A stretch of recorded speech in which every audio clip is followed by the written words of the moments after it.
Okay, I'm back again with another video showing you how to repair a laptop AC adapter. But this video is a little bit different from the one I showed you last time. Last time I was working with my old Dell Inspiron 2200, which basically had no power at all. Basically the battery cells had died and the AC adapter was bad. So it was just a paperweight. I showed you how to repair the AC adapter on that, which happened to be connected to the motherboard.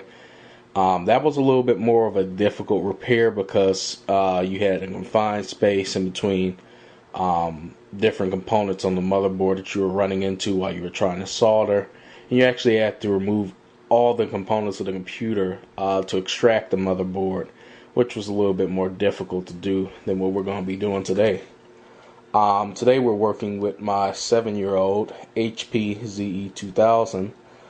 Basically it has similar problems. The AC adapter is going bad. For some reason, even though it's 7 years old, the battery still works in it. I'm surprised at that. But like I said, the AC adapter, it's a little bit easier to repair on this, but I mean, it had a lot more damage than that Dell. Basically, this one completely stopped working. But before it did, it would get very hot. When it was shorting out, sort of melted the plastic around here. Honestly surprised it didn't catch on fire. Now I did go ahead and take a look at this before I started this video. Took it apart already. And basically the problem is that the stem at the back has a connection to an actual circuit on that little intermediate connection in between the motherboard and where you plug in this cord. Now that has come loose, and also the actual frame for this is a plastic square, and like I said, this is getting so hot it melted, so the stem sort of slipped out of place there, and also at the motherboard where it lost a little bit of solder and wasn't making metal to metal contact. Only thing I'm going to do today is solder the stem back in place so that it's nice and straight, doesn't move around when you plug it in. And also make sure that the stem is connected completely to the metal contact at the base of the AC connector, so that it will constantly keep power connected no matter which way you move the cord or if you move the laptop around. So let me get right into that. Okay, here's your AC connector for the ZE2000. Like I said, it works off an intermediate connection. Basically, there's your side that you plug in your power cord to. And basically there's the receiving end from your motherboard. After removing the two screws, basically it just slides out, and as you can see, it actually is a separate AC connector to connect to the motherboard. Don't ever try to plug your AC cord directly into this, simply because I guess there's some sort of difference in voltage on this one. That's why I don't know if it's either increasing or decreasing the voltage before it gets to the motherboard, but basically this is here for a reason, to protect the motherboard. Don't plug it into there because you're going to end up frying something.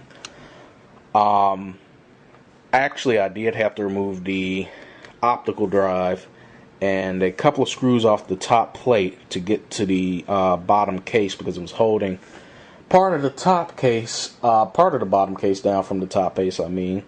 And basically, after removing those screws, I was able to get to this connector. Let me turn on my camera light here, give you a better shot. Here's the AC connector. That's usually where it goes bad. If I can get it focused here, you can see I did a little patchwork. This specific connector is the one for the stem at the back. That's usually what goes bad. When this connector gets hot, the plastic holding the stem in place basically melts, and when you plug in your cord, this moves back and you're not getting the right type of connector. Okay, here's the finished product. It's not pretty, but definitely works. Basically what you want to do is make sure the stem has no room to move backwards and forward. So I put a giant glob of solder on the back of the stem, also all the way down to the connection to the motherboard. for the stem, which was the problem with this AC adapter. I also made sure to put a little bit overlapping on each one of the corners so the stem is securely in the center as it should have been from the factory before it was wiggling all out of place. It's not pretty, like I said, but if you don't want to go through the trouble of doing this, you can go ahead and buy the part. The part number, for those of you who don't have this number, is right here. Hopefully you can see that. CD3B 33CT 2P B 0004. There's AT8. I don't know what those numbers mean, simply because I decided to do this myself rather than buy the AC adapter. But I'm just going to plug it in and test it. Actually, let me flip it back over first. Now, you don't need the hard drive or anything in just to test it. I mean, it's fairly simple. You just press the power button and make sure it comes on. Make sure your battery's not in, because you want to make sure that the thing is actually working. Press the power button right here. Whoops, that's a screw, not a power button. So you can see the power light comes on. HP, yes, it's reading error messages because the hard drive or nothing is in there. As you see, I'm shaking it. There's no battery in here. I'm moving it all around, and it works. Let me go ahead and get the computer back together. But first, before I do that, this would be a great opportunity to take a can of compressed air, go around, clean out all the dust from your motherboard. Just hold your finger against the fan so it doesn't overspin and damage itself when you're cleaning out the dust from that.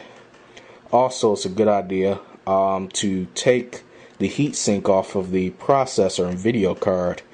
Check to make sure that the thermal paste on both of those is still in relatively good condition. In my case, the thermal paste on the video card was in relatively good condition. There was hardly any thermal paste on the processor, and it was pretty cruddy and dried out, so I went ahead, see if I can find it.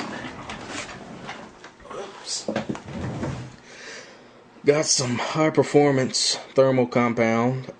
Basically, it's not the best you can get. The best is probably that acrylic silver stuff, but it's pretty expensive. I just got the basic $2 stuff. Works good anyway. Helps your processor to stay a little bit cooler. Make your computer last a little bit longer. So with that, let me get everything back together. And I'll just show you the finished product. So I already showed you my sloppy work did work. As did my sloppy work in my old Dell over there. But let me go ahead and get it back together, and then I'll show you the final product. Okay, I've gotten everything back together. Nothing's out of place or anything. Everything works. The speakers, the keys, the ports, AC adapter, fine. It's not getting hot or anything. There's no weird smoke or any smell or anything. Everything generally is working great. It was a pretty easy repair to do. It took me about 25 minutes to take it apart, put it back together. And I just took a couple of hours to let it run to make sure that everything was working correctly. I updated the computer. Since it was sitting in my closet for a year, I had to install Service Pack 3. Just a couple of other things, virus protection, everything. But generally just make sure everything works. Your optical drive, make sure that works. Put a CD in there. I mean, it's a pretty easy repair to do. If you have any questions or want to make any comments, just leave them at the bottom.